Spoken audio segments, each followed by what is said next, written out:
Hi everyone, welcome to Music to Our Ears, a fair use deep dive into using music in OER.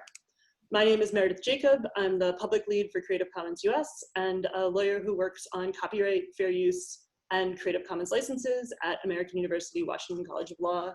Thanks for joining us. On the next slide, I want to introduce some of the big picture topics that we're talking here. Sorry, next slide again. So as we're talking about music in the educational context, we can be talking about things that you do when you're teaching about music. So music performance, music education focused on either the history or music theory, and then also teaching with music. So using music as part of teaching in a history or social studies class, teaching about an artistic period, or working on social emotional learning.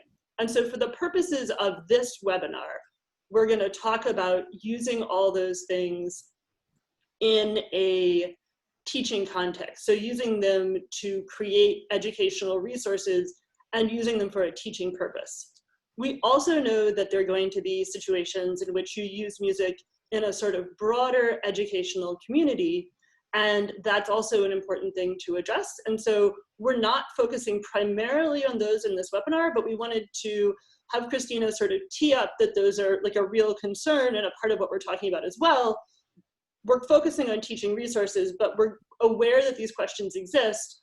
We're going to name a few here, and we'll circle back to those at the end of the webinar as time permits. So Christina, thank you for joining us. Christina is a long-time thanks for having me. Co-collaborator on this project. She is just finishing up her tenure as a senior project manager in teaching, learning, and tech at New America. And before her time at New America, she was with the Department of Ed. And before that, a classroom teacher. So thanks for joining us, Christina. Yeah, thanks for having me. I get asked this question quite often, which is what I just tweeted, because as a former classroom teacher, I use music a lot in early childhood and elementary settings, as well as supporting my English learners. And so just know about it from firsthand experience, but as well as fielding questions that I now get from districts and state agencies. So on the next slide, I know that we're not going to necessarily talk about these specifically, but I have at least brought these up to our panelists because I think that these are some of the most commonly asked questions that I get around using music. And again, I think back to my own classroom experience, playing music as a background in classes. So whenever we would either start the day, we would have some sort of playlist going on in the background to calm kids as they came in and kind of set the tone for the day. Or when we were doing writing, there's research out there that talks about playing classical music whenever students are practicing their writing or taking standardized assessments. And so we would certainly want to talk about that. And then, like you have different mechanisms as far as the delivery of that. I might have used a personal Pandora station or a personal Spotify station. So we also recognize there are different kind of mechanisms to deliver that music. Right now, since it's coming to the end of the year, and of course, because of the pandemic, we are doing everything within our power to create community in some way, shape, or form. And so we see a lot of folks that are creating those end of the year videos, trying to put together slideshows of what happened when they were all able to be together in person, or maybe like their faces on Zoom calls, and that they want to use popular music or just any type of music as the soundtrack for that. Sometimes these are posted on YouTube and they're actually streamed somewhere. Sometimes they may be physical copies or DVD copies that are shared with families. Then of course we have the craze that happened in about 2015-16 with lip dubs, where entire schools or entire classes would be talking, would organize some sort of lip sync to a popular song. And those were also all posted on YouTube. Sometimes I would get notifications from a principal saying, oh, we got a flag on it from YouTube saying that we use copyrighted materials. And so recognizing that that also happens. Then the last two things are more about kind of extracurriculars and thinking about the band performances or the choir performances and how we want to make that more accessible for friends and family that cannot be there in person. And so now we have different streaming options, whether that's through Facebook Live, YouTube, whatever that may be. And then we have our sporting events or other kind of theater performances where you have music that's played prior to the event starting. And there's, of course, there's some sort of transaction when you're coming in and thinking about how people paid for tickets to come to that. Does that add an extra layer to all of the complexities of playing that music? So these are all the questions I know that come up pretty often. And I know that we're going to focus on teaching with and about music, but I also just wanted to let everyone know that we know that these things are happening, and it's important for us to recognize that music is a really critical part of education in general. Thanks, Christina. And I think it's, you know, we wouldn't want to go forward. I think the reason we've talked about these two sets of things is to say, we're going to really dive in on talking through understanding copyright and fair use for that first set, for understanding how copyright applies to music that you're using in teaching and music that you're teaching about. And we're going to talk about how fair use and this analysis of your purpose for using it and the amount you're using, that analysis we're going to walk through for these classroom teaching examples. But these activities here, these other purposes, the social or community purposes that you're talking about, are also fair use eligible. And so you would need to go through that analysis, but we want to be really clear that even though we aren't focusing on these examples are also, in many situations, something where if you do your fair use analysis, that you can still work through that. Use it. It's not, our fact that we're focusing on the one group doesn't in any way exclude these from being eligible for fair use if you go in and do that sort of intellectual work. So we didn't want to focus on one to exclude the others. Thank you. So Christina, thank you. Be not with us later in the webinar, so we won't go through these questions with her, but we'll go through them with her in mind. So thank you very much, Christina, for bringing them up. Thank you. And so in the next slide, it's my opportunity to introduce Kathleen Sands. Kathleen is the president and the CEO of the Center for Fine Arts Education in Tallahassee, Florida. She received her BA and MA in music education from the University of South Florida and her PhD in music education from the University of Colorado. Kathleen, thanks so much for joining us and for talking a little bit about the role of social emotional learning and music in early grade education. Thank you, and thank you so much for the opportunity to be here. I look forward to the questions in the end also. Next slide, please. So I'm the current president also of the National Association for Music Education. And so one of the things, the statement that it's gone out and it's so important and so critical is making sure that music education is for all students and that it is in our school. And the delivery of the music instruction is one of the subjects that is considered well-rounded in the Every Student Succeeds Act that was passed in, I guess it was 2015. One of the things that we really want to let you know from the National Association is how much the music and the arts education supports social and emotional well-being of our students. Also, the music and arts, how we support the creation of a welcoming environment in school. So often we hear from students, the only reason I go to school are for those classes, and so they find a home. And so music education and arts education helps to provide that. And we also, when we're talking about that all students have access to and delivery in music education, we're talking about early childhood, young children, elementary children as well. We have seen in some communities that elementary music is not in the classroom, not from classroom teachers, not from teaching specialists. I did teach elementary music for K6, and so so it's very important that we also make sure that it's with that young age. So, and also, as we go on to the next slide, please. So one of the things that I'm sharing with you is music education and social emotional learning. We've just put out this as a trifold brochure, and there's actually two sides to it. And we did this in conjunction with the Country Music Association. Sorry, there we go. And so I just want to let you know kind of what's in it so that you can use it. This is a great document to be able to help with the advocacy for music education. And in some cases, some school districts are thinking, because of COVID, we cannot have music, but we're working on many studies one out of the University of Colorado Boulder, another one out of the University of Maryland, another one's coming out of the Colorado State University, on how important it is that music stay in the schools and be scheduled. So in this brochure, just overall, it talks about how are music educators well suited to help students with social emotional learning. What does the research tell us? So there's information about what does the research tell us. How can public policy support music education and social emotional learning? And then what is social emotional learning, or SEL, as a lot of people call it?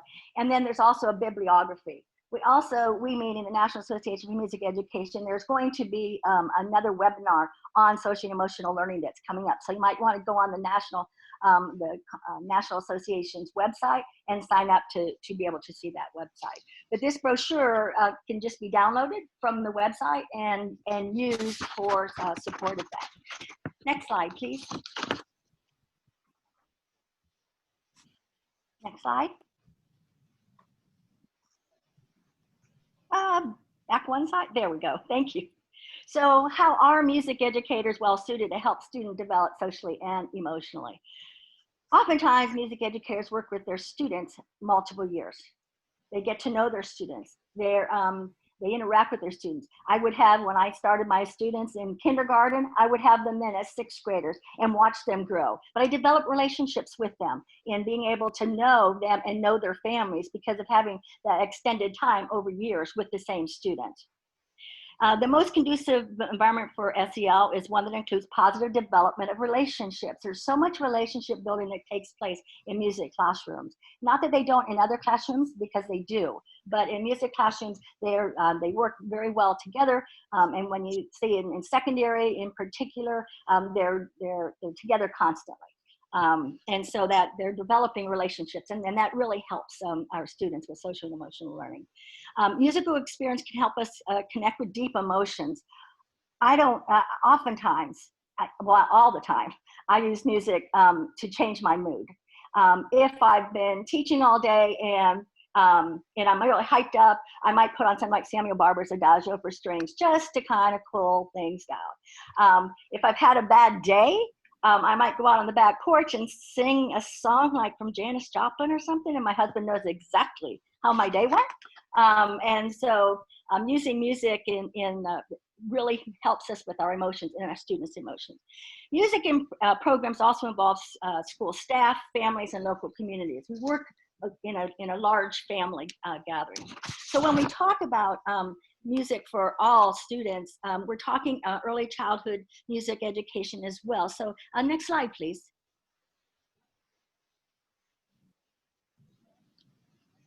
So one of the things that the National Association has put out is a position statement, and then there's a whole position information with bibliography and that kind of thing on our website about early childhood music education. And so as you can see on there, we believe that all young children have the capacities for music learning. Oftentimes you'll hear, well, I came from a very musical family and that's why I am where I am. I will tell you, I did not. I just worked hard and loved being in music, and that's how I got where I am at this point. But I didn't come from a musical family, and I always wish I had. And so families are very, very important in the whole thing and the development. So as you look at that, we're looking at music education with our young children is responsive to gender, ability, and culture, and guided or supplemented by a professional early childhood music educator. There's lots of resources out there if you're not a music educator that will help you working with these very young children. Next slide, please. So when we talk about this, about the young children, and excuse me. So one of the things young children do, is they use music and musical ideas, both when you're seeing them and observing them, and in unobservable ways, in their routines, when they're playing. You can see children, I know one of my sons, he was in trouble all the time because he kept singing, no matter where he went, he just kept singing, and they'd say and he didn't even realize he was doing it. So sometimes that's one of the things that, that our young children are doing.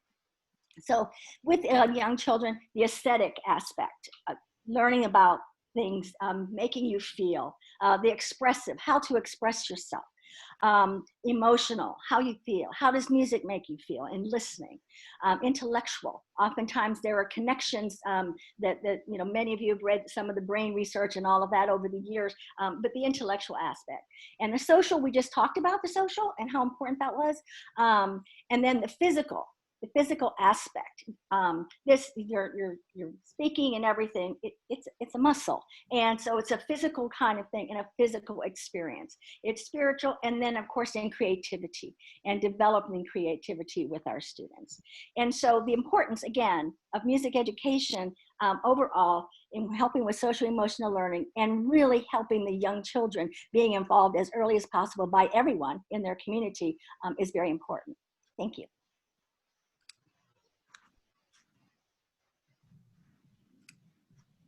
Thanks, Kathy. Thank you. So I think what's really important about this presentation is that it highlights why using music in education, even for early grade students, is really important, and why those key social and emotional connections are important both in the classroom, but particularly now as we're making this transition online. On the next slide, I'd like to introduce, Catherine DeLaurenti. Kathleen is a head librarian at the Peabody Institute at the Johns Hopkins University Arthur Friedman Music Library. She previously served as an arts librarian, open education coordinator, and scholarly communications librarian at the College of William & Mary. Kathleen, thanks so much for joining us. Hi, thank you, Meredith. I think that I really appreciate what Kathy did laying the groundwork for some of the reasons why music's important in our K-12 education. And I'm going to talk a little bit more about higher education and some of the kinds of assessments and activities and things we might want to be doing with our students and how they translate into an open education environment. I think all of these things are going to seem a little bit, they should seem very familiar, I will say, not obvious, to some of my colleagues on this call who are music educators or who support music educators. But for folks who may be coming more from the copyright side, I hope that both Kathy's presentation and some of the information I'm going to share will help give you some insight into some of the reasons and ways that we're using music that can help you support folks as they're thinking through a fair use analysis. So can I get the next slide, Bella?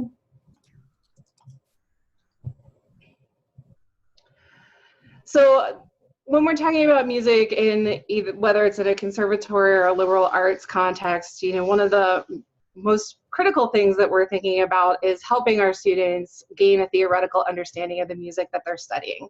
So whether this is electronic music or electroacoustic music or acoustic music that's played with live instruments, I think that the principles of what we're talking about here are the same. We want our students to be able to break music down and understand how the components of rhythm, timbre, melody, harmony work together to create a form of a musical work. So this is the context in which we're using copyrighted material in our music teaching for theory. Can we get the next slide? Performance, of course, another critical aspect of what we're doing in higher education. Our students are learning new repertoire and needing access to that repertoire, which has proved some unique challenges in this current climate. They're understanding historical performance practices. How has the performance of a piece changed over time or with the development of new instruments? They're applying that theoretical understanding that we're talking about in the theory classes that they're working with. And for our composers, they're writing and producing new works in all kinds of media, for acoustic instruments, for instruments with dancers, for electronic instruments and live instruments, any kind of configuration that you might imagine. So can we go to the next slide? Physics and engineering, some things that we think about less often with music. So we have an acoustics program at the institution where I am right now, and our students are studying physics and understanding how different spaces are going to impact different sound from different kinds of instruments, different sound reinforcement systems, anything you can imagine. How is something going to sound in an outdoor amphitheater versus in a small rehearsal space? And I'll apologize right now for a second if you hear my dog having a dream behind me. I'm not sure how good this microphone is. Audio production. So we're also teaching our students how to write and produce music using their own software. So there's computer engineering that plays into this. And also understanding live recording techniques. So also physics, electrical engineering, all kinds of science is happening in our music classrooms. We have the next slide. And then there's kind of thinking about how music happens in our music history, musicology classrooms, but also outside of just music as a discipline, and thinking about how it's being tackled in history, cultural studies, all sorts of liberal arts and humanities environments. What I'm doing here is bringing in a little bit of theory. So this is one framework that you can use. And the reason I decided to talk about this was because I think it's important to think about these frameworks of why we're studying this as instructors, to think about why we want to be using certain content as we're working with our students in different educational settings. So Simon Frith has this framework for understanding popular music. So why do we create pop music as a people? So he lays out 4 reasons that motivate the reasons for us to kind of identify and develop ideas around what a popular music is. So the first one is that it helps us answer questions of identity, of who we are, which groups we belong to, which demographics that we identify with. It helps us manage relationships between personal and private emotional lives. Probably all of us have, our songs of our lives. And so that's a relationship that happens there that is extant from the music itself. It helps us organize our understanding of both personal and historical time. I'm sure maybe even as I was talking about private emotional lives, many folks on this call thought of that teen moment and that song that just really got to you in those years when you were home alone with the candles lit on a Thursday night. I grew up listening to The Cure a lot, so that tells you a little bit about my personal timeline. But also music that happened and is associated with specific historical events like the Civil Rights Movement. Suffrage is a thing that we're talking about a lot right now with the anniversary happening and the music of that time.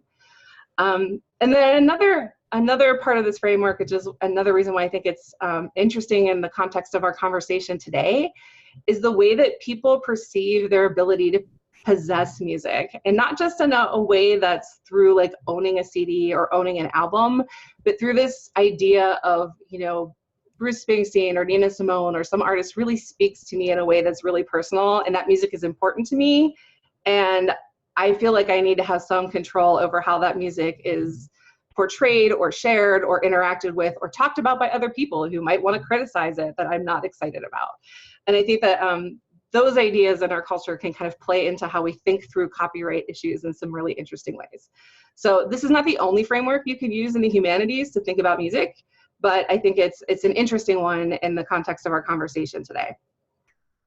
Next slide.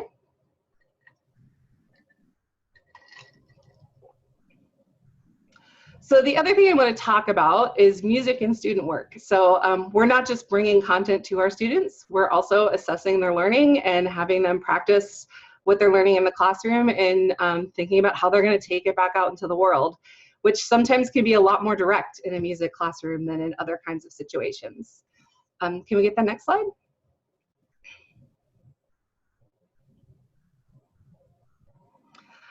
To set this up, I want to kind of ground these examples that we have today in the idea of open pedagogy. And there are a lot of aspects to thinking through open pedagogy, but the piece of it that I want to focus on today, and this comes from British Columbia, is when you use open pedagogy in your classroom, you're inviting your students to be part of the teaching process, participating in the co-creation of knowledge. And I've got a title here from a Pressbooks publication for making open textbooks with students. So when we're thinking about the ways that we want to engage our students in open pedagogy and developing and producing OER alongside us in the classroom, I think that there's some interesting opportunities with music where fair use is definitely going to play into our thinking process. Next slide.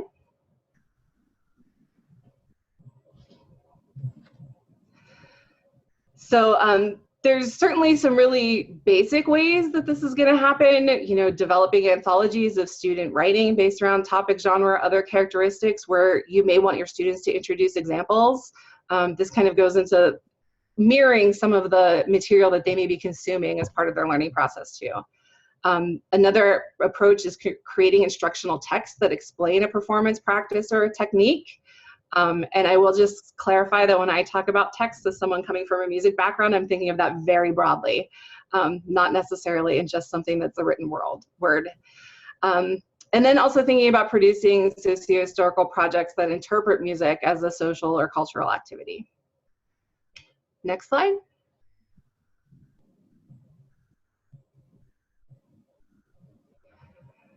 So kind of tying onto this, I have a couple of examples that I wanted to share from my own teaching and from instructors that I've worked with.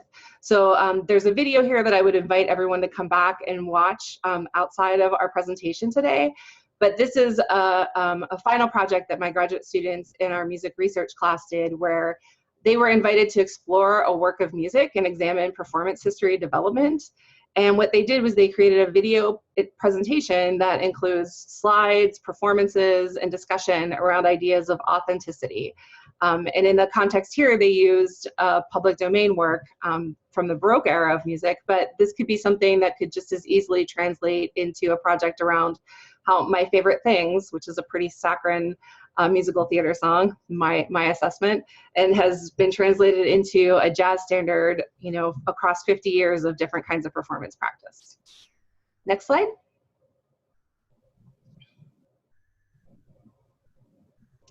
Remixing. I've called this the OER I really need right now.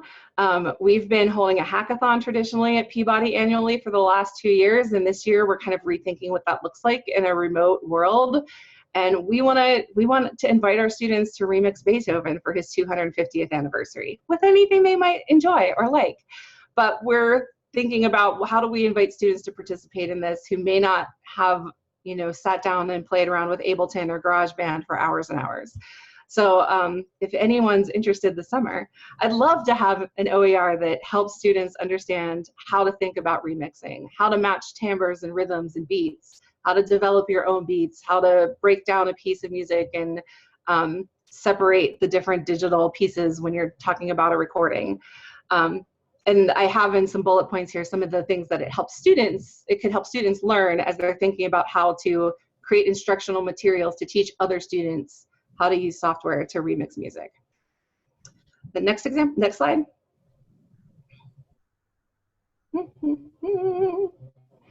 Rescoring. So another really popular assignment that happens a lot in our classrooms is understanding a film and understanding the visual components of the composition, the work, and understanding the auditory pieces that are happening, whether those are music or sound effects or lack of music, and then inviting our students to learn about those processes and how artists work together to create a film as a whole work. And then think about how they might want to rescore something to introduce a different kind of meaning or imply a different kind of environment or a different kind of feeling in a scene from a film. So this is another kind of really common example where we might be wanting to use copyrighted material in an open education environment. Next slide.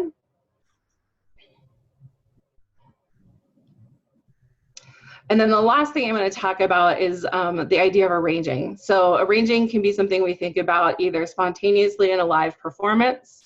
You know, we're seeing a lot of that happening on videos that are shared through YouTube and Instagram right now, as many of our students from all different populations are trying to figure out how they want to express themselves during this really strange time. But also we can ask students to think about how they're applying their skills to arrange all kinds of written music. I had an assignment in my course where we asked the students to find materials in our archives and create modern performance editions. And there's an open Pressbooks volume of all of this work sitting out there that everyone's welcome to take a look at. The score here was an arrangement of a song that Enrico Caruso popularized. We have a significant Caruso collection at Peabody. And the students in this case decided to also deposit this alongside the original manuscript in our archives, and I was recently contacted by a student in Italy who used it in his master's thesis. So I like this example because it helps us think through the ways that we're asking students to synthesize their knowledge, but it also can have a really broad impact out in the world in ways that we maybe don't anticipate when their work is able to be shared more broadly. So those are the examples that I have, and I think now it's time to turn it over back to Meredith. Thanks so much, Kathleen. I think that was a really great introduction to the sort of broad set of uses that we might put music to in the context of education. Next slide, please, Dylan. And so we've heard from two Kathleens, luckily, and a Christina earlier, about the different ways that music is used in educational contexts. And now specifically, we want to take a deep dive on understanding the copyright, fair use, and open licensing context for taking that music and embedding it into open educational resources. So specifically here, we're talking about how to think through the copyright environment that we operate in as a default, and how to understand what the law permits as users' rights and what it limits as exclusive rights held by the author, and how to understand that system when we want to take existing third-party music and embed it in an open educational resource for teaching and learning purposes. So up next, I get to introduce Brandon Butler. Brandon is a copyright lawyer and the Director of Information Policy at the University of Virginia Library. And he is going to give us a sort of broad introduction to how to think through music copyright and that world. Thanks so much, Brandon. Absolutely, thanks, Meredith. So it's really an honor and a pleasure to be here and speak to you all and to join all my friends on this webinar. So let's go to the next slide. I'm going to talk just very briefly about music and copyright very generally. You know, how does copyright treat music, and how can we think about music and copyright together? So next slide.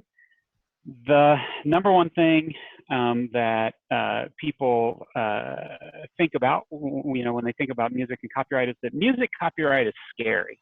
It's different. It's worse. If copyright could be worse than it already is, it's really bad when it comes to music, right? That's the kind of folk belief about music copyright, and it's not a crazy belief to have. Where does this feeling of music copyright being scary come from? And I have a nice tweet from my friend Rick Sanders over here. For those of us who are copyright lawyers, there's a sense almost that entertainment law and music law are almost a whole different thing, right? Even lawyers have a sense that like music is just weird, right? So where does that sense come from? What makes us feel like music copyright is scary? One thing that gives you that sense is, and this is now already becoming a dated phenomenon, but many of us still remember Napster and the file sharing wars of the 90s and aughts. The thing that was really frightening about that is that people doing something that seemed, you know, relatively harmless, if maybe a little bit sketchy, found themselves on the receiving end of lawsuits for lots of money. Grandmothers, college kids, and single moms were hit with these kind of record-setting nasty fines over sharing music on the internet. That strategy failed. For the most part, it backfired. The music industry stopped bringing those lawsuits and has never started up again. So I think we can move beyond Napsteritis. That was a one-time phenomenon aimed at crushing something that, you know, they weren't going to crush that way. The second thing that's kind of weird and scary about music copyright is that if you have to engage with the music industry, it's an extremely complicated industry. So if you want to license music for a film, or you know, you wanna actually go out and seek permission to use copyrighted, you know, musical works, it can be daunting because there are multiple entities involved, all claiming different kinds of rights. And sometimes, sometimes these entities are in conflict and you don't know who to pay and who to ask permission from, right? So engaging with the music industry is daunting. And then finally, we've all heard about these performing rights organizations and their kind of shakedown. So ASCAP and BMI, they've done some pretty well-known overreaching, sending nasty letters to the Girl Scouts for singing at their campouts, right? Nasty grams to the libraries for sing-alongs and even elementary schools. So we all have this association with the music industry as being kind of overreaching and grasping at times with their rights. But we can go to the next slide. It turns out that the only really unusual thing about music in the copyright sphere is just that usually you end up with multiple works embodied in one object, right? And so copyright treats two different, gives awards protection to do two different kinds of musical works. Compositions, the song itself, you might imagine, right, as written out with musical notation and words. So you can see, I only did this to impress Kathleen. You can see Kraftwerk, the model, and the song notation for the model, which is leave something to be desired. It's just E minor, A minor over and over again. But then also, of course, Kraftwerk created a recording of the model on its amazing album, The Man Machine. And the composition, the song as it was written down and as anyone might perform it, is one protected work. But the recording is a separate work, and they can have separate owners. And the music industry makes things worse by dicing up the rights in those recordings and royalties and all kinds of stuff. So it can start to get really, really complicated. And finally, you can have multiple different performances of the same song, right? So below the original Kraftwerk recording, you've got Big Black's cover version, right? And which is really good. But those are two separate sound recordings with two separate rights. Big Black owns their version of the model. Kraftwerk owns their version of the model. And the authors of Kraftwerk who wrote the original version own the song, the model, right? So if you can just keep that kind of platonic distinction between the composition and the sound recording, if you can keep that straight, you've actually mastered the big metaphysical music copyright concept. Other than that, music is actually under the law treated the same way. If you don't get tangled up in all of the music business contractual arrangements, then you are not actually, you don't have to be so daunted by the way the music business operates. If we go to the next slide, please. And this is especially true for fair use. So the most important thing to know for the purposes of this webinar is that fair use applies to music in exactly the same way that it applies to poetry, that it applies to visual arts, that it applies to film. The same 4 factors that you'll hear about in a little while apply. And if you understand how to apply those 4 factors, it really doesn't matter how complicated all the business is, how gnarly all of their weird arrangements are. All of that scary stuff is really a problem if you're a musician engaged in the music business, right? Or a performer engaged in the music business. But if you're a fair user and you know your 4 factors, you don't have to sweat about that stuff. The law doesn't require fair users to figure out who's the right owner of the recording versus the performance, and so on and so forth. So that's why I have this nice little image of the Gordian knot, Alexander smashing the Gordian knot. Fair use cuts through all of that garbage. If you understand fair use, all of the other weird stuff falls away. And so that's why it will be important to listen to Will in just a little while. So thanks for this opportunity to chat with you all, and I'll watch with interest as my friends carry on. Thanks so much for joining us, Brandon. And I think that last point to take away is really important, that you don't need to sort of diagram this whole super complicated sentence about where every penny of every recording royalty goes in order to understand whether or not you can rely on fair use. Next slide, please. So as we think about music, one of the important areas to consider for music that you can use without having to take sort of too deep a dive into copyright is music that is in the public domain.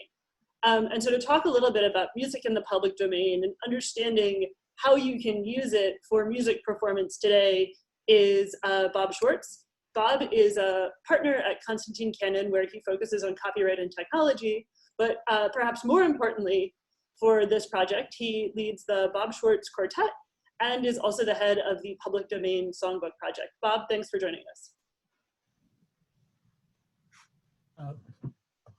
Thanks, Meredith. Meredith just mentioned the Public Domain Song Anthology. We'll have a slide on it later, but doing that with several of the folks also on this panel really at least helped me learn a lot about the public domain and copyright and really what's important and what isn't. When you're researching the provenance of 348 songs, one from the 20th century with a date of publication, that's pretty easy. Was it published, 1923 or now 1924 before or not? Okay, but so much of the material is folk music or early classical music wasn't written down. Just like literature, all these stories were told before anybody ever wrote them down. So the question is, who wrote it down first, and how much does that matter? And Kathleen could tell you we had all sorts of adventures in deciding how to credit people in this context. But at least what it really taught me is that the notion of writings and dates, particularly dates, is such a shallow description of the public domain. The public domain is the rule, especially with respect to ideas. They're always there. They don't go away. They don't have dates on them, probably. And copyright is the exception. So we're on the first slide. Now, everybody talks about music. Let's listen to 3 minutes and 15 seconds. Kathleen talked about the elements: composition, arrangement, and let's add improvisation. Duke Ellington, in his greatest period of his fabulous career, put it all together. And in only 3 minutes and change, he did it in this tune in a mellow tone in 1940. You hear the composition, it's only 5 notes. You hear the arrangement and all the counterparts, counterpoint, variations, and listen to the bass line from Jimmy Blanton, a young man who changed the way people think of bass lines in popular music forever. Okay, hit it.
Is responding.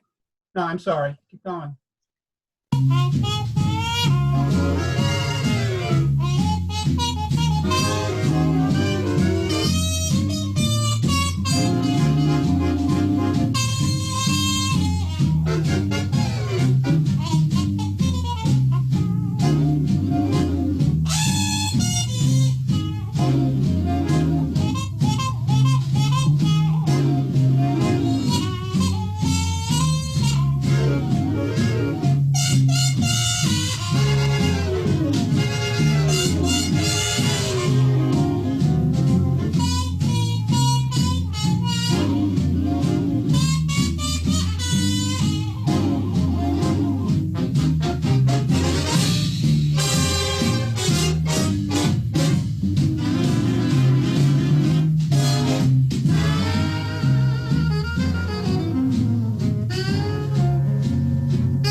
Okay, if we're all nice and relaxed. Duke Ellington, even the parts that he wrote, did he write and create all of it? But wait a minute, he took this chord progression. He didn't create the chord progression, the basic harmonic structure of the song. He added 5 notes. And you know what? He wasn't the first to record it. Let's just play a little bit, Bilan, of Benny Goodman's recording a year earlier.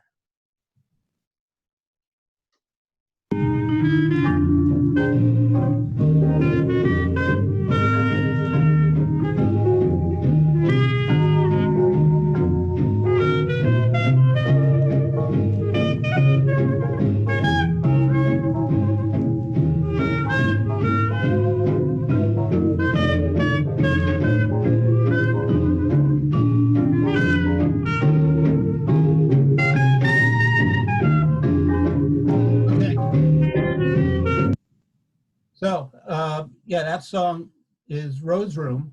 It's the same harmonic progression.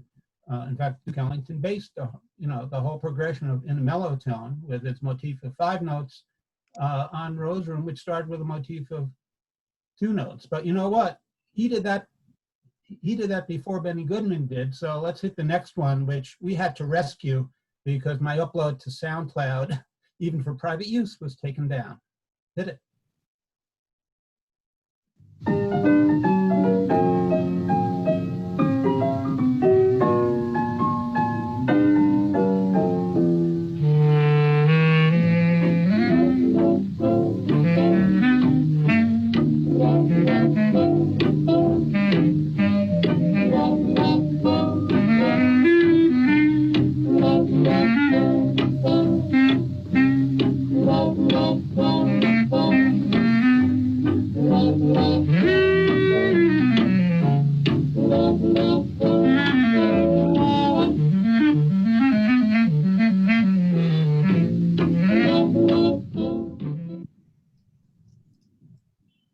But you know what?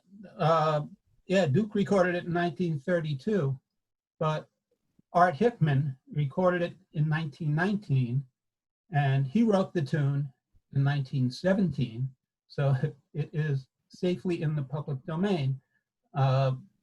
Okay, let's listen to some of the original recording of Rose Room, on which In a Mellow Tone was based.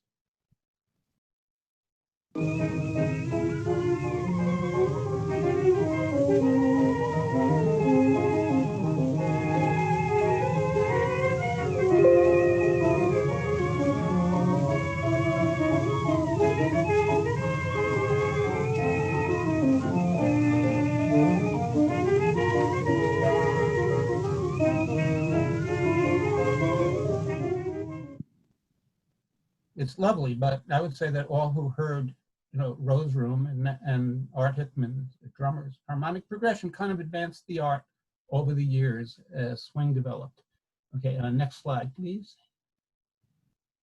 Okay, well, that was jazz, yeah, but how about rhythm and blues? Now let's get into the 1950s, something, tune that possibly I know that when I was in high school, 15 years after this tune was a hit, it was still a popular hit. Jimmy Forrest, Rhythm and Blues, Night Train, hit it.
Jimmy Forrest was actually a jazz musician, and a very fine one. He played in Duke Ellington's band.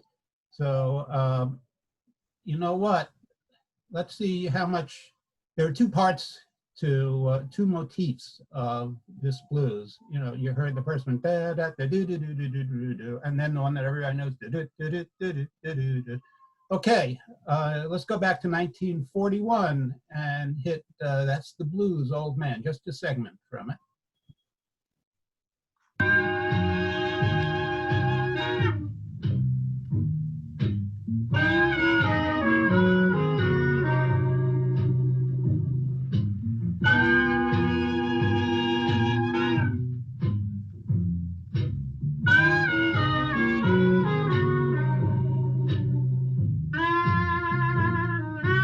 Okay, so there's the first motif. Now, another Duke Ellington band's contribution that, again, we had to work around SoundClouds. This is part of an extended work, so we had to go 3 minutes and 45 seconds into Happy Go Lucky Local to find this little nugget. Hit it.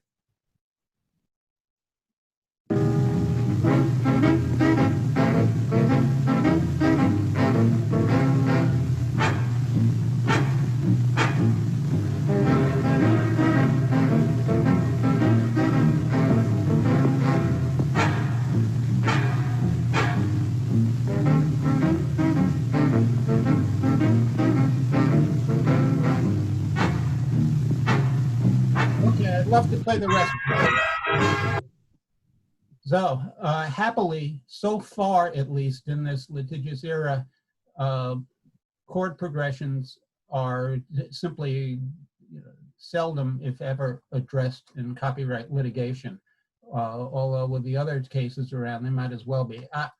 My view is that that not only chord progressions, but a lot of these other motifs and elements should be considered, scenes of fair, as that doctrine is well developed in literature. But in copyright infringement, both fair use and scenes of fair, you hardly ever see, even by defendants. Okay, next slide. So, if there ever was somebody ripping off somebody else, it was Jimmy ripping off his old boss, Duke. And I've asked experts, why didn't Duke sue him? Well, first of all, Duke was reverent about the blues. Nobody knows where the blues came from. It's really a paradigm for what we're talking about here.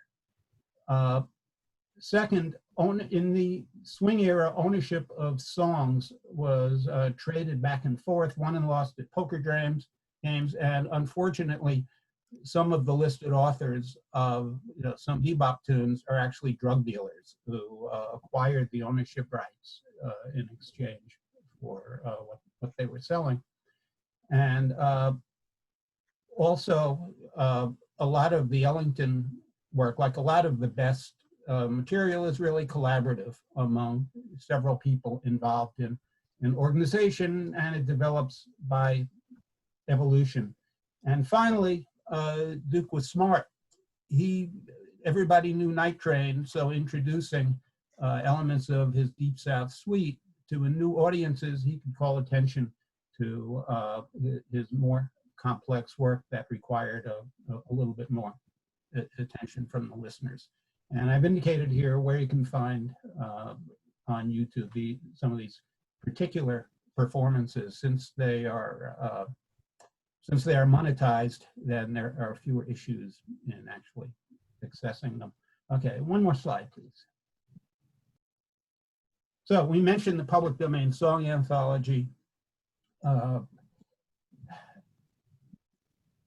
As I think Kathleen mentioned, ASCAP shows up, or maybe Brandon mentioned it, and the rules are rigged against live music. You can turn on the radio in a restaurant, blast it through the places, no problems, at least for the performance. But actually, no problems at all, thanks for the tavern exception. But for live music, ASCAP shows up and you're in trouble. So the idea is, okay, play original performances in public domain music. Well, the owner of a place that was getting shut down said, well, how would the ASCAP guy know this is from the public domain? So we took to Peter the idea of a public domain song anthology. And Peter said, well, it's higher use is education. And at a seminar with a lot of you all, I learned about open educational resources, and this took years in the making. But Music Library Association and Kathleen emerged as the main sponsor, along with Brandon, Dave Commandi at UVA, Melissa Levine at University of Michigan, and of course American University, whose law clinic did a lot of the provenance research. So here's a link to the Music Library Association. You can still actually become a supporter and entitle yourself to a beautifully produced and printed copy, which are in the works. You can go now to either there or Apereo Press to download all of it, song by song, and music notation, or the whole book by PDF. And a member of my band, who's a rocket scientist, is working on an index for iGigbook so people can put the whole thing on a tablet and play out of it. Thank you. Thanks, Bob. And I think it's important to highlight that public domain song anthology as a resource for people who are looking for material to use for performance. It's free at the link, obviously, and a great resource. And one important thing I think to keep in mind is, while Bob has talked through situations in which it might be complicated to separate out, what situations music is in the public domain and you can use it, versus when you're actually, going to need to rely on fair use, an important thing to remember is if you have a strong fair use justification, you don't need to determine with any real certainty whether or not something is in the public domain. If you know what your fair use argument is, you can use it no matter what. And so to talk about fair use, up next, I'm going to introduce my colleague, Peter Jaszi. Next slide, please, Blinn. So Peter's going to talk about fair use fundamentals. We have talked about them in previous webinars. There's a couple of deep dives, we'll link there. But here, Peter's going to give us sort of a quick overview, a reminder of how to think through fair use for music education.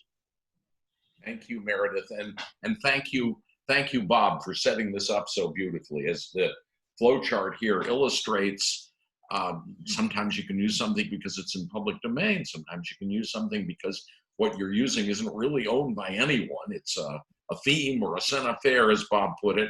Sometimes when you're not sure about the status of a work, it pays to look at licensing options, including, of course, open licensing options. But often, if we focus on that box right in the middle, there's another route to use, and that is to take advantage of the fair use doctrine or some other copyright exception that's built into the statute itself. May I have the next slide, please? Now, sometimes people who are learning about fair use for the first time, Bill, and we should go on to the next slide. Thank you. Sometimes people who are learning about fair use for the first time are wont to ask the musical question, how long has this been going on? A song, incidentally, which will be in the public domain in about 3 years' time. And the answer is, for a long time. It's an old doctrine, but it has a very important recent contemporary history. In a sense, it's been remade in the last 25 years by the courts. In 1976, it was codified by Congress. They created the 4 factors that Brandon mentioned a moment ago. Ask why you're using it, ask what you're using, ask how much you're using, ask what kind of economic harm the use could cause.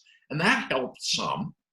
They also helped the Congress, that is to say, by introducing this very important concept of fair use as a user's right, not just a kind of a privilege or something sneaky, but something that you're entitled to do. But it took the courts, in a way, to make manifest the promise of what the Congress had done. And that's a process that started about 25 years ago that's involved federal courts at every level up to and including the US Supreme Court. And as a result of that process, we can say that whereas fair use was once sometimes disparaged as being uncertain or narrow or not useful to the ordinary individual, it's now newly reliable, newly robust, and newly available for all sorts of value-added use purposes, including education, which has always been one of the sweet spots of the fair use doctrine. Indeed, it's been a sweet spot of copyright law generally, and we have some special exceptions, not fair use, but specific, rather narrowly drafted exceptions in Section 110 of the Copyright Act. The problem with those for education today is that they don't have much bearing, since they're pretty ancient now, on teaching or education carried on by digital means, and they don't have very much, if any, bearing on the creation of teaching materials in any format, including OER materials, as distinct from classroom teaching, which they affect or at least cover when it's done on a face-to-face rather than an online basis. All of which is to say, fair use is more important than ever to education. And let's have the next slide, please. So what have we learned in 25 years of fair use jurisprudence? We've learned that in the ordinary case, the kinds of fair use cases that we've been talking about, addressing, asking questions about in the webinar up to this point, you really have to ask two questions. You have to ask whether or not you're using the material for something new and different, a transformative use, and whether you have to ask whether the amount you're using, it could be the whole thing, could be a part, is the appropriate amount for that purpose. And if the answer to both is yes, as it often will be in education, then it's unlikely that you're going to be providing a substitute for the copyrighted work in its intended market, which is really the only pocketbook issue that's relevant to the fair use determination. So even though there are 4 factors in the statute, fair use analysis really devolves to these 2 inquiries. Next slide, please. I'm going to skip over this one, except to say that it illustrates the many, many areas of information practice, some in education and many beyond education, to which fair use has been successfully applied in the last 25 years. Next slide, please. I'll talk briefly about this question. Okay, it's a user's right. It's got a constitutional basis. It's quite robust. Lawyers think it's very predictable, but how do I do fair use? And the answer is you ask yourself the questions that I mentioned a moment ago. If you want, you can take the 2 and unfurl them out to 3, and then you document, however informally, for your own purposes, your answers to those questions. And by the way, that doesn't mean that if you are creating a textbook with many musical examples, you have to do kind of deep analysis and documentation about each. The likelihood is that each example will respond to more or less the same analysis, what I'm referring to on the slide as batch analysis. Next slide, please. Now, there are a few things that when you're working in education, you should recognize may not be fair use and need to be sort of focused in on. Mood setting uses that don't have any overarching educational purpose, unlike, for instance, some of the very important examples of emotional and social learning that we heard today. Merely decorative uses, if you will, uses that are way out of whack in terms of the amount used to the purpose, uses of things that were created to be commercial educational materials in the first place, which are probably going to be difficult to describe as transformational or transformative, although sometimes they may qualify, and more. But for now, I simply want to wind up in the next slide by saying that that the big secret about fair use, if there are any secrets left, maybe they've all been revealed, I hope so, is that everybody does it. And industry, the information industry, journalism, software, entertainment, music, everybody is doing it. The textbook industry is doing it. Unfortunately, all of these for-profit industries that rely heavily on fair use in their business models don't really talk about it so much. In fact, sometimes they even promulgate, in their efforts to restrict access to their own stuff, dangerous myths about fair use. So sometimes you hear that, oh, fair use is great, but it never applies to anything commercial. So if I'm selling what I make, even to recover the cost of making it, that can't be a fair use. That's nonsense. Almost all of the leading fair use cases in the last several decades have involved commercial uses. So the silence of the industries and their occasional out-and-out misrepresentations of the doctrine actually make things hard for the rest of us.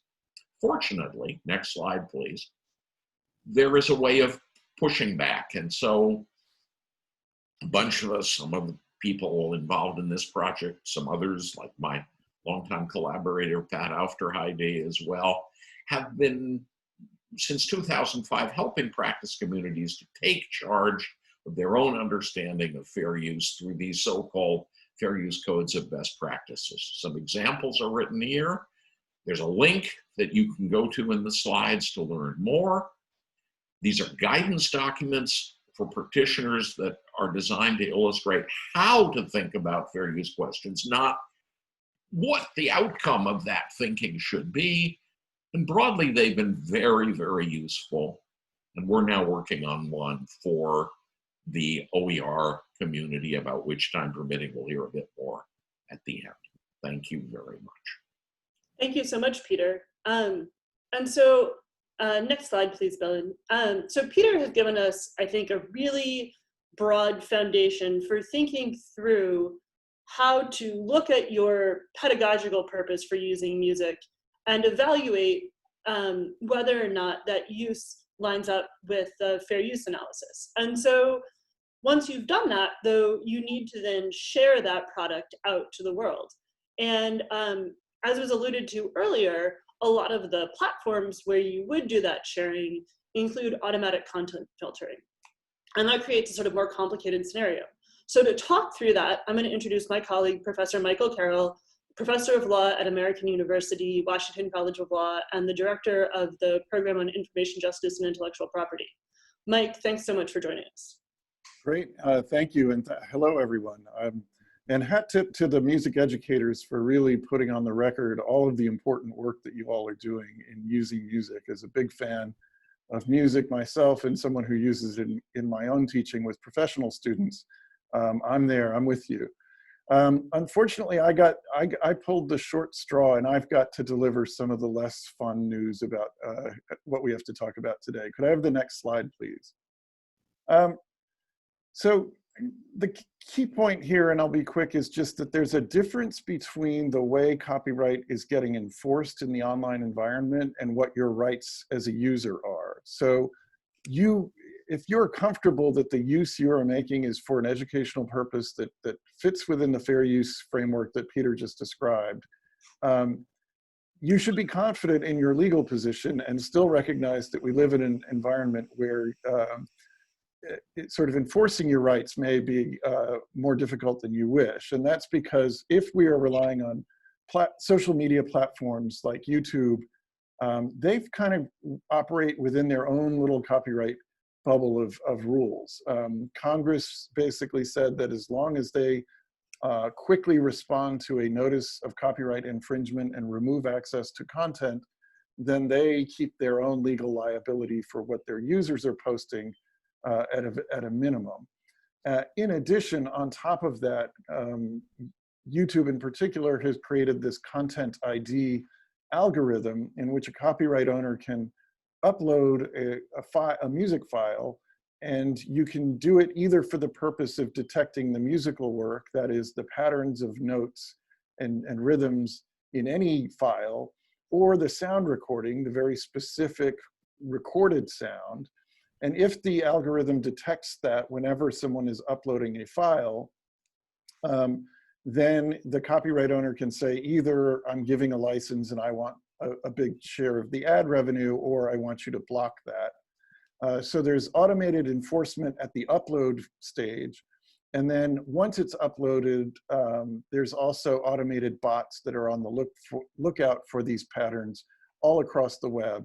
And when they find that, they generate an automatic takedown notice that is sent to the platform, and the platform, under this bubble set of rules, will take it down without asking questions, because that's what their incentives are.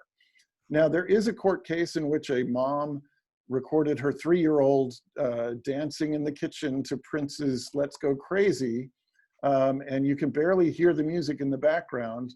She posted it so her mom could see her grandchild, but the music copyright owners sent a takedown notice anyway. And if we could get the next slide. What happened is the music was taken down, but then Stephanie Lenz, the mom, went to the Electronic Frontier Foundation, who used the full notice and takedown regime to get the file put back up, but you have to file a counter notice. And it's an example of the record company's algorithm did not do a fair use analysis. It just said, I see the music in that file, take it down. So don't confuse the takedown notice with infringement, because there is no automated fair use. And the court said that you have to send that notice in good faith, and if you don't consider fair use, you're not acting in good faith. Unfortunately, because there's no automated fair use, the truth is the automated enforcement goes on, and there really hasn't been significant pushback. So you may be in an environment where the reality of posting your music in your own work or in your students' work to social media to share with parents or other people in the school community will draw one of these takedown notices and may cause the content to go down. It doesn't mean your use isn't a fair use. It is just that we are in an environment where there is sort of this side set of rules for social media. The takedown notices can also be sent to schools or universities that host some of this content, and they live by the same rules that YouTube does. And depending on what your school, who's administering your school's network, they may act just like YouTube and take a very conservative line about takedown, even if you have a strong fair use justification. And if I could just have the last slide, please. If you're relying on YouTube, consider looking at some of the other social media platforms. It's not a great way to end because we're in a context where I'm assuming you're making a fair use, and yet I'm saying there's this extra set of practical hurdles that one has to consider. And we see that, we see you when you encounter those. I do think, pushing back with the counter notification is valuable. That YouTube will right now treat that as a copyright strike, and 3 strikes and an entire channel can be punished. And so unfortunately, the law of YouTube is much less forgiving than the law of fair use. And that's a problem. It's a big problem some of us are working on, but in the meantime, that's just one thing to consider. And with that, I'm done, and thanks. It's great to see everyone, and looking forward to the next webinar. Thanks, Mike. And so, yeah, I think that's an important thing to keep in mind, which is that we shouldn't assume that the really hyper-conservative behavior that we see influenced by YouTube takedowns is actually a reflection of where the copyright law sits. And so we're going to go ahead 2 slides to a first scenario. Continuing ahead, here, to talking through about how in certain specific situations, fair use as a user's right can enable uses of music in education and teaching. So I would encourage the earlier panelists to go ahead and unmute your audio and video, and we're going to discuss this case. So the first case here is the example of an OER workbook for intermediate level piano instruction, where short excerpts of a simplified musical notation from popular songs are provided as student exercises. The authors believe that being able to master these familiar works encourage students to stick with other less enjoyable aspects of the practice routine. So short excerpts of music notation from popular songs for the purpose of student music learning is the example. And I would like to see if there's anyone from our panelists who'd like to raise their hand and jump in for a first comment on those.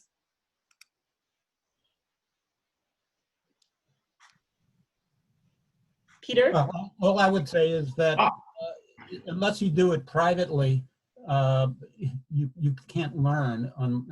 This is how you learn popular music, at least. So of course it needs to be done in the classroom. Peter, would you like to comment? Yeah, I absolutely think that what Bob says is essential, because he's pointed out that although the authors may have one transformative purpose in mind, in fact, there's even more to this example and more to the pedagogical utility of these kinds of questions. This strikes me as, again, our job today isn't so much, I think, to answer questions, is to model the way that they can think about them. But there is a very strong argument here for this being a transformative educational purpose, very different from the purpose that these songs were originally created to fulfill, and by virtue of that, very, very low risk of substitution. So we are left then with the question, if you follow the sort of simplified template for fair use analysis that I was suggesting earlier were very reliable, then you're left with the question of whether the excerpts chosen are, the right amount for the purpose. And I'll leave that to people who know more about music than music education than I do. But I suspect that the answer there too, if this is being done by professionals, is likely to be yes. Thank you. Kathleen or Brandon, would you like to comment on this? All right, they're gonna wait and comment on other scenarios. So for the next scenario, please. So here's a question that relates in some part to the student created work that Kathleen discussed earlier. We have student contributions in this scenario, where an exercise in a lesson plan accompanying a textbook on the culture of popular music invites students to select a recent song and write a commentary on it, employing the techniques and methods that have been emphasized in the course.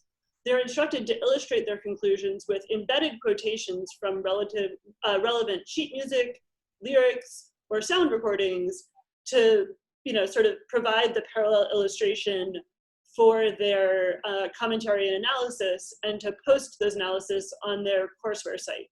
And that the best examples for those as examples of critique and cultural analysis will be included in the next iteration of the textbook. Kathleen, would you be willing to talk about this practice and the pedagogy of that, and sort of what that purpose would look like? Sure. I mean, I think there's certainly a purpose for the students to share their learning, right? That we're asking them to synthesize what they've learned in the course, but also, the purpose of adding new commentary and new critique to existing popular culture and forwarding and advancing how we understand it, which I think, in addition to that two-question framework that Peter laid out, goes straight to the heart of the actual fair use law, which clearly says criticism and education right up front as the kinds of things that are strong fair uses. Thanks, Kathleen. I think that's really important, right? The ability to engage with existing cultural stuff is really what the work that fair use does. Brandon, would you like to add on to that? Brandon, you're muted for me right now. It doesn't look like you're muted in Zoom, but I can't hear you.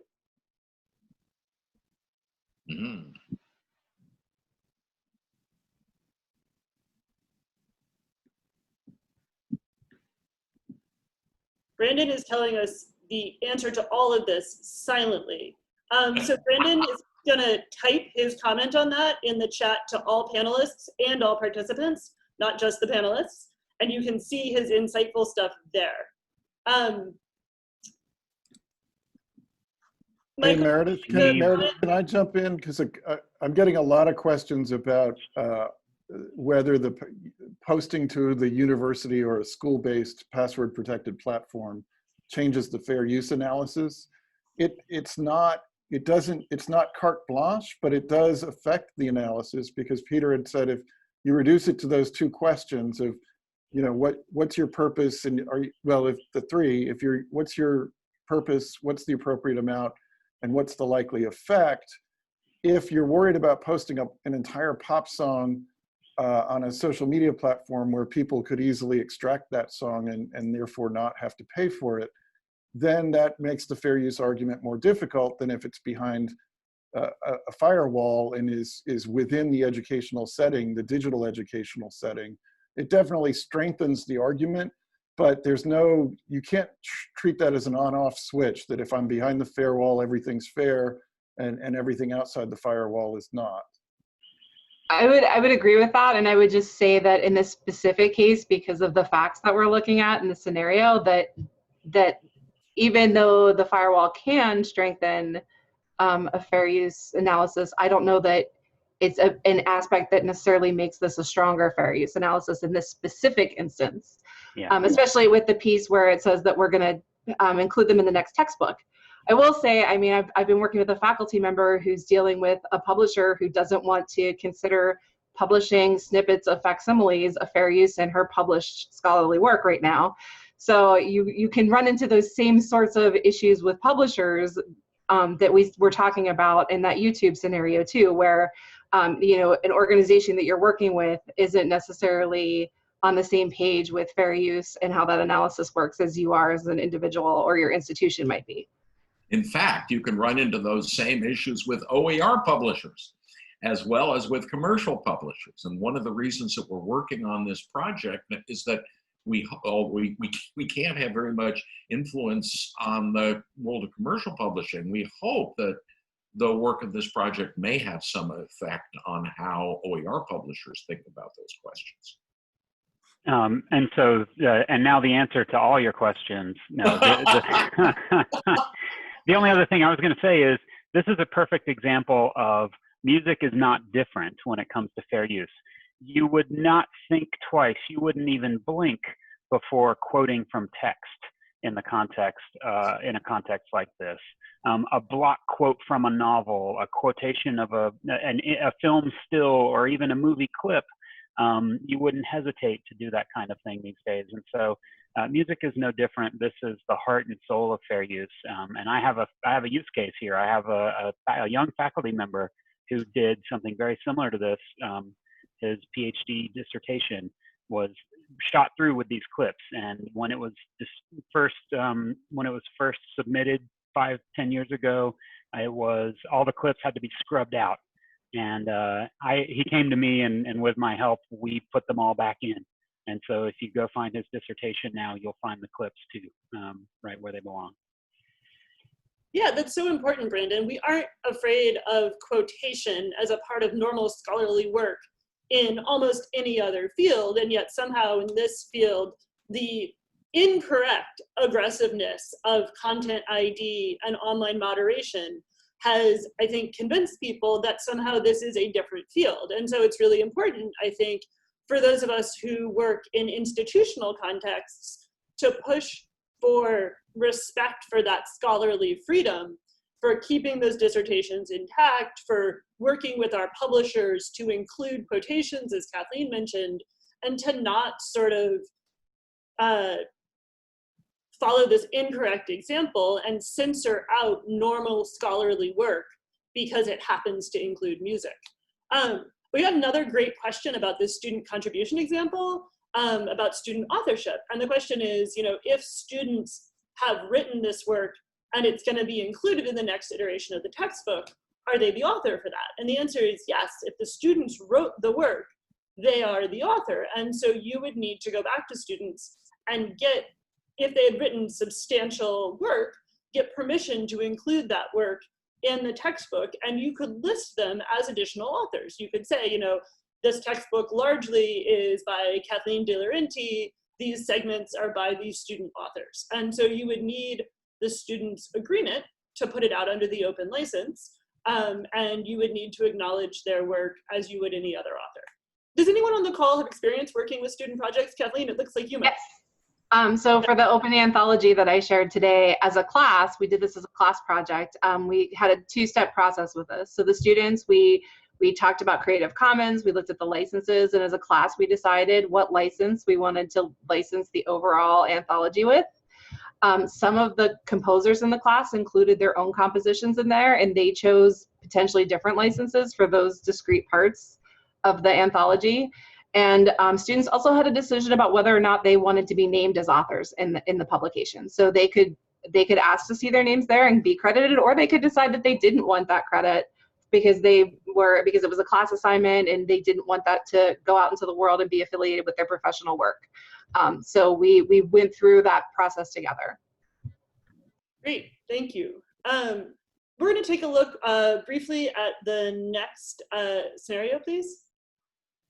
So this is a scenario looking more at early grade teaching, and with the translation of normal classroom practices into sort of formalized into open educational resources, and also transitioning into online teaching and learning. So here, an experienced teacher in the early grades begins every class with the group singing a portion of an older folk song in a modern arrangement, including a guitar accompaniment. This circle time music was part of her pedagogical practice. So now this teacher is creating a specific OER curriculum for preschoolers and would like to include sheet music and/or a classroom recording of this song. So using a short clip of a song at intermediate points within a larger resource so that other teachers can either play the recording or perform the music themselves. So I would be interested to hear both, reflections on this as a teaching practice, and then any questions about copyright in that example. Peter, since we're not going to turn to you for K through 12 music education, would you like to talk about the copyright issues? Oh, I'd be happy to. Let's assume that the modern arrangement is by someone other than the teacher, so that a copyright issue arises in this context. Again, it's that same old two-step analysis that I was talking about before. Is it a transformative use of this modern arrangement? And is it an appropriate use in terms of quantity? Now, before we get to the fair use question, Bob has reminded us earlier of something kind of important, which is we ought to be sure that this modern arrangement is in fact a significant enough new musical contribution to be qualified for copyright protection in the first place. That won't always be the case. But assuming it is, we'll give it the benefit of the doubt. Then we're back in fair use territory, and we're asking in effect whether the activity that this teacher is promoting through the OER curriculum is a transformative one, whether it's a new and different use for a different audience from the use for which the work is intended.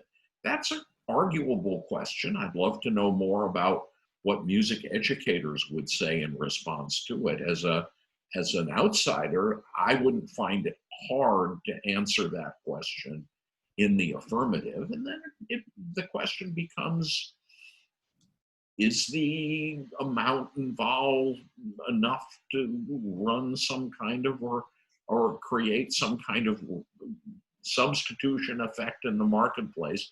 Is whoever the consumers of this musical arrangement are they likely somehow to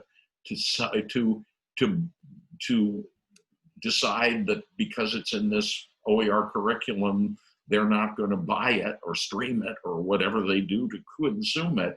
Again, I think that's an awfully hard argument to make. So I'm I'm bullish on the fair use argument here. We always need more, and in particular, to be sure, we need the story of the educator, his or her explanation, which we don't have. But with the information provided, I feel very positive about this. Well, for the classroom recording, you might find a public domain source. That's true.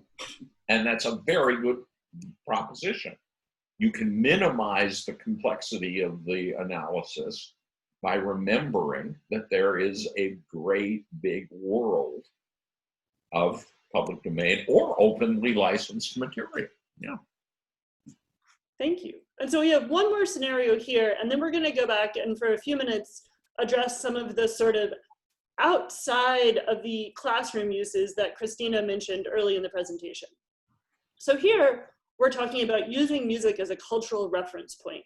So to introduce the chapters of an open educational resource textbook on 20th century American history, the authors would like to include a paragraph or two from a best-selling novel of the era, and also a quotation from a then popular song, with the goal of introducing students to the cultural moment. So for this purpose, the book will include only a few stanzas of the song's lyric in the print version, but in the electronic one, the authors would like to embed an audio clip of an excerpt of the song as well. So again, would invite any of the panelists to talk about the sort of teaching and copyright purposes here. This relates very closely to one of the use purposes that Kathleen described earlier. And I think she made the case for transformative use in this situation much better than it can be made from the face of this example. This is really pretty close to, dare I say, a textbook example of what we would call a transformative use. It's not a critical use. No particular points are being made necessarily about these songs, but it is an illustrative use. And illustrative use is as eligible for fair use treatment as critical use, which is really important to remember. It's true that critical use gets sort of, heavy play in the preamble to Section 107, but a lot of the fair use cases turn out to be about illustrative uses rather than critical uses. And the transformative use doctrine that we've been talking about really doesn't discriminate between the two. So I say, again, subject to the question of whether or not the use is appropriate in amount, which we have to examine further with the real instance before us, I think this is a very strong case.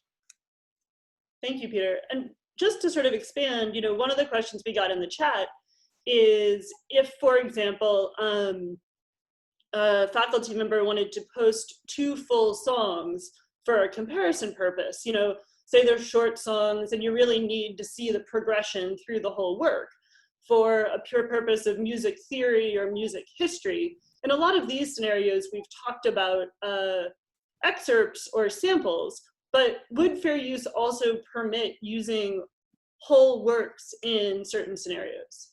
Let me jump in for a moment because there's a really fascinating question in the Q&A from Amy Edmonds, which addresses this issue as well. And I think I can answer both in one fell swoop. And that is the notion of transformative use is not a notion of changing the thing that is used. Sometimes it involves tweaking or rewriting that thing, but often in critical use cases and in illustrative use cases, it simply involves recontextualizing the object. And so in situations like this, the whole song can be just fine. One of the, there are these sort of dangerous bits of copyright urban folklore about fair use. one of which I addressed earlier. Oh, commercial use can never be fair, except usually fair use cases are about commercial use. The other one is, oh, you can never use the whole thing, right? And again, the fair use case law is littered with examples of people using the whole thing and doing it within their right because they had a good reason and that was the appropriate amount to use. Can I just jump in here too? Please. And just to also address Alexia's comment, the Music Library Association has had a statement on the digital transmission of course reserves for music educators around for about 15 years now. And it speaks directly to the idea that sometimes when we're studying music, I mean, you can't learn a Beethoven symphony for analysis by studying a snippet of a movement. So it speaks directly to that requirement for some of our music education needs. And as far as I know, that has never been contested by any publisher or rights holder as not being a practice that we can think of as a fair use. Thank you. That's a great example. And so now we're sort of through our formal presentation, but we're going to hop back and for just a few minutes invite panelists to comment on some of those outside of the classroom questions that Christina had teed up for us in the beginning. That's on slide 5. And so these are uses that don't necessarily fall within the sort of context of a specific classroom purpose or the creation of a new open educational resource. But I think it's important to emphasize that that same fundamental fair use analysis of asking, what's the purpose that you're doing this for? And, you know, are you using the appropriate amount? That fair use analysis still exists here. And I just wanted to invite any of the panelists who wanted to maybe sketch out how those questions would work for some of these scenarios. Perhaps one of the ones that we've gotten a lot of questions about is streaming a live student performance that you might otherwise have in person, or streaming it to people who aren't physically able to attend.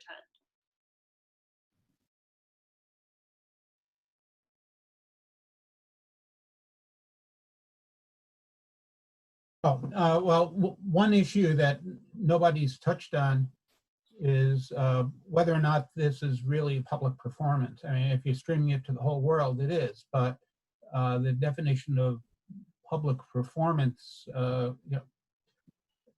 depends on on the numbers of people in the group and how closely controlled it is, and whether it's going to, I guess, as a practical matter, whether it's going to be up and available for a long time or it's only for a limited duration to a limited number of people. So it's a, quote, small circle of friends.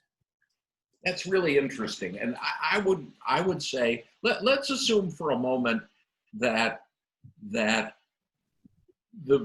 circle of distribution is more general. Let's assume that this goes up on the school website to which anyone or any parent has access. Let's assume it's next fall and the kids are back at school.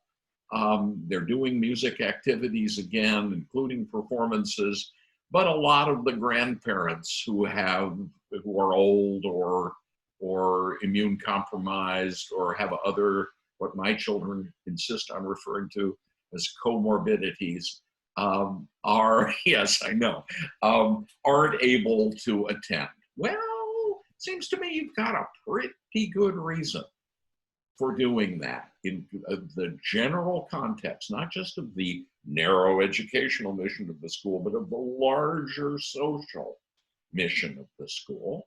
So that's one thing. And yeah, it's probably the whole thing or close to the whole thing. But on the other hand, I would have real questions about whether serious real-world music consumers are likely to substitute a sixth grade performance of, name your classic musical for a cast album purchase or live stream. Well, so one would need to think about it, but I think about it pretty sympathetically. And in these times, one thing that we haven't touched on and is, are kind of reluctant to couch as legal advice is the notion of toleration.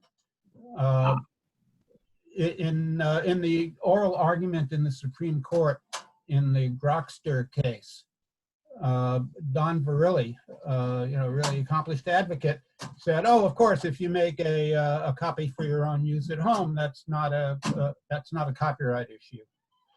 And there was some blowback afterwards and some chortling, and he came back and explained later, "Oh, I was talking about, well, in that circumstance, there's kind of sort of an implied license, although it was never written down and never really conveyed, or actually, the RIAA kind of explained this on his behalf." A couple of years ago, we didn't get a chance to talk about Tresona and its threat to universities, schools, symphony orchestra, pop concerts, but I did a Techdirt piece on the demise of toleration in copyright. Could you put that in the chat, Bob? Yeah, okay. I'll find it and I'll put it into the chat, because it also goes to, why Duke didn't Or we could email it around. I think that would be really interesting for people to look at. It's a fascinating question and a really important one, because, making decisions, especially at an institutional level, about any of these activities is partly a matter of understanding the law, and it's partly a matter of assessing risk. And the toleration practices, as we understand them, are, even if they are fewer now than they formerly were, are a really important element of risk assessment. So yeah, here's that Tresona case. It's in the slide deck. We had skipped over it just for timing, but you can see it here. Okay, so I think we have gotten into the end. Bill, and if you can show the very last slide, that'll show the URL for these slides. We will go through and post the FAQ and the chat information there, and also the recording and the slide deck itself. I would also like to make an announcement. So Peter, you look like you had one more thing you wanted to say. I've got to say one thing, because it's so, the first of those examples from slide 5 was about the background music in class. And when I first looked at the slide deck, I wasn't sure where I stood about that one. And then I heard Kathleen explain it. And that explanation brought me around to a solid conclusion that this is a value-added transformative use. I make that point because it illustrates how important storytelling is to this process. It's really important to hear the story, whether you're a lawyer or an administrator or anyone else who has some authority about any of these go, no-go decisions. It's really important to hear the story of why the use is being made in the voice of the person, the educator who's making it. Sorry about that. No, I think that is an important point. And so on that note, I will say 2 things. One is we're going forward with our best practices in fair use for OER. The best practices themselves are sort of field agnostic. So they won't focus specifically on teaching practice in one specific area, whether it would be history or English language arts or music or math, but that the work after the best practices has been released will focus on sort of localizing those into different communities of teaching practice, including the music community. And so we look forward to working with you all again in that moment later. And then also I'd like to just let everyone know that as part of our ongoing webinar series, next Friday, we're doing a webinar on using open licensing to support LGBTQ inclusive learning. And so understanding how the sort of interaction between fair use, as we've talked about here, and the Creative Commons licensing that enables OER can allow you to create resources that are reflective of a more diverse and inclusive student experience. So we hope you join us next Friday. You need to register separately for that webinar. Registration is available at the link there. Other than that, thank you so much for coming, and hopefully we'll see you then. Have a good Friday. Thank you all.